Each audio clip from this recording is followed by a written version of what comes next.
लेकिन मैं ये जानना चाहता हूँ कि जो सनातन धर्म के नाम पे राजनीति करते हैं, जो धर्मों के नाम पे लोगों को बांटते हैं, अपने देवरिया में भी ऐसे नेता हैं, तो आप उन नेताओं को क्या संदेश देना चाहते हैं? बिल्कुल क्योंकि आपने तो कहा कि आपके मंदिर प्रांगण में मुसलमान का भी स्वागत उतना ही है जितना एक हिंदू का है। लेकिन ये जो नेता हैं जो धर्म के नाम पे लोगों को बांटते हैं, उनको आप क्या संदेश देना चाहते हैं? देखिए, मैं आपको बताऊं कि अ, जो नेता हैं या जो लोग भी हैं, मैं यही कहूँगा कि सबको लेकर चले और एक अच्छा संदेश दे। और देखिए, कभी कभी क्या होता है ना कि कोई किसी के प्रति गलत सोचता नहीं है, गलत हो जाता है। कभी कोई किसी का गलत सोचता नहीं है, गलत हो जाता है। और कभी कभी होता क्या है ना कि किसी जाति को हम टारगेट नहीं करते हैं या किसी हम पंथ को टारगेट नहीं करते हैं। व्यक्ति के कर्म अगर बुरे हैं ना, कर्म लौट के आएंगे तो वो सबके। कर्म लौट कर आएंगे। और अगर वो संत भी है, अगर हम खुद भी अपने आप को बताएं, अगर मेरा कर्म अगर बुरा है और कोई मुझे टारगेट कर रहा है, तो वो एक संत को टारगेट नहीं कर रहा है, वो एक कर्म को टारगेट कर रहा है। एक कर्म बुरा है, कर्म का विरोध कर रहा है।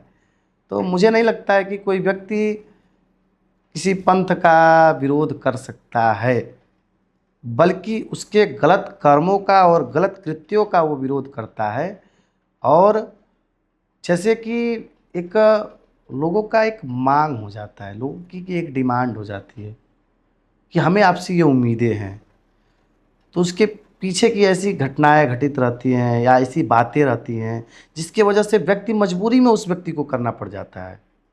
लेकिन उससे कुछ समाज के लोग जाति और पंथ का नाम देकर उस व्यक्ति को बदनाम करते हैं।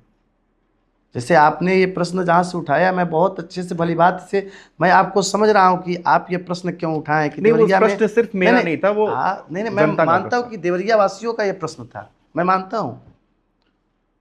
मैं सनातन धर्म में आस्था रखता हूँ और हर पंथ में आस्था रखता हूँ।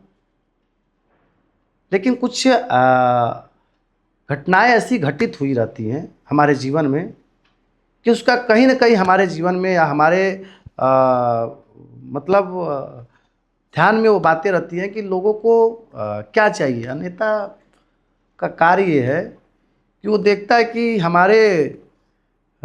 हमारी जो प्रजा है उसको अच्छा क्या लग रहा है, तो वो वही करती है। मतलब हमारे जो नेता हैं वही कार्य करते हैं जो कार्य जनता को पसंद आती है। उनकी मजबूरी है वो। तो उनकी मजबूरी है। तो अब चाहे वो जाति में नेताजी पीसे जाएं, चाहे धर्म में पीसे जाएं, चाहे वो पंथ में पीसे जाएं, नेताजी को तो सहना ही पड़ेगा भाई, क्योंकि वो तो नेता है। इसलिए भाई, नेता सब लोग नहीं बन पाते हैं। और नेता बनकर अपने जीवन को गुजारना और दिन भर लोगों की गालियाँ सुनना, ये सबके बस की बात नहीं है। तो नेता बनना भी एक बहुत महान कार्य है, बहुत बड़ा कार्य है नेता बनना।